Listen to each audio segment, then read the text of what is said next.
To increase radial deviation and ulnar deviation, the hand placements are almost same. The therapist grasps ulnar aspect of the hand along the fifth metacarpal and holds the wrist in mid position. Forearm is stabilized with the second hand of therapist, and then radial deviation of wrist is done to lengthen the ulnar deviator muscles of the wrist joint. Opposite to that, minor change in grasp of the hand of patient. Here therapist grasps radial aspect of hand along the second metacarpal and not the thumb.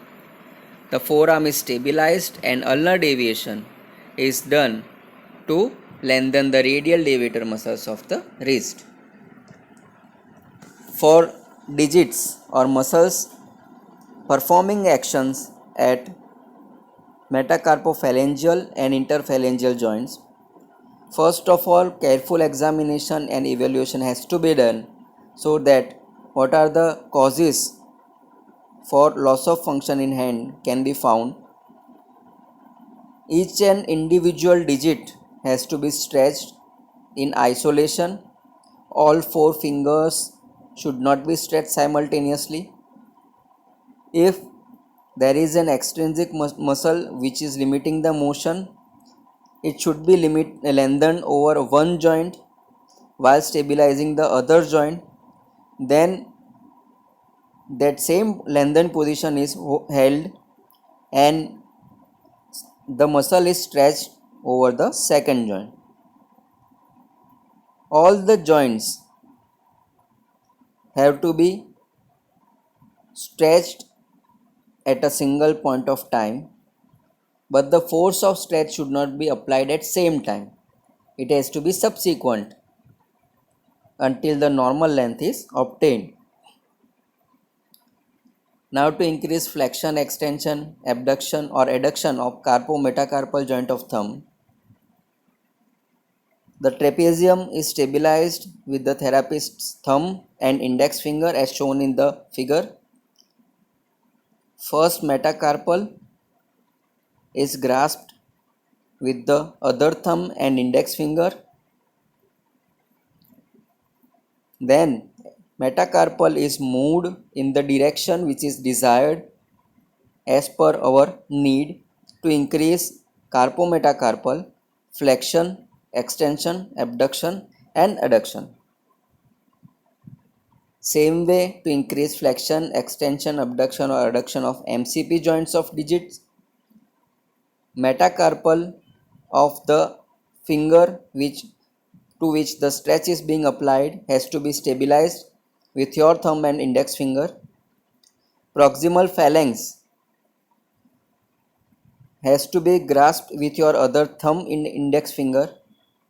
Wrist should be maintained in mid position, no extension, no flexion, no deviations. Move the MCP joint in desired direction of stretch. At this point of time, IP joints or interphalangeal joints are allowed to go into flexion or extension passively.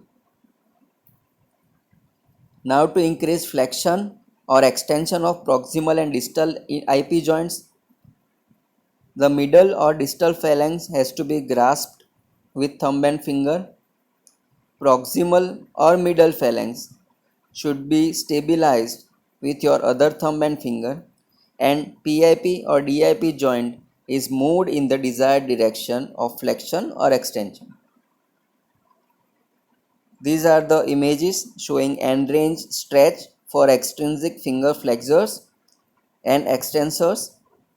Here in the image, you can see all the fingers are moved simultaneously, but practically we have to apply stretch to each and individual fingers. These are the self-stretching techniques. First is for the lumbricals. As we know, lumbricals are acting at MCP joint, causing flexion at MCP and extension of interphalangeal joints. So for each and individual finger, we have to go for MCP extension and IP flexion as shown in figure A. For adductor polysis, CMC or carpometacarpal abduction is done with the help of one finger stabilizing the first metacarpal and second performing the abduction. Second image where the patient is standing by the side of table. Here self-stretching of extrinsic finger flexor muscles is shown in group. Stabilization of small distal joints is done with the another hand, and if we want to isolate stretch to wrist flexors, fingers have to be allowed to flex.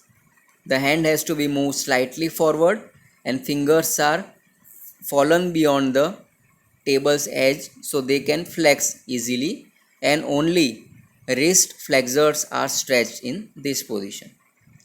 Thank you. We will go for the lower limb stretching techniques in next lecture. Have a wonderful day.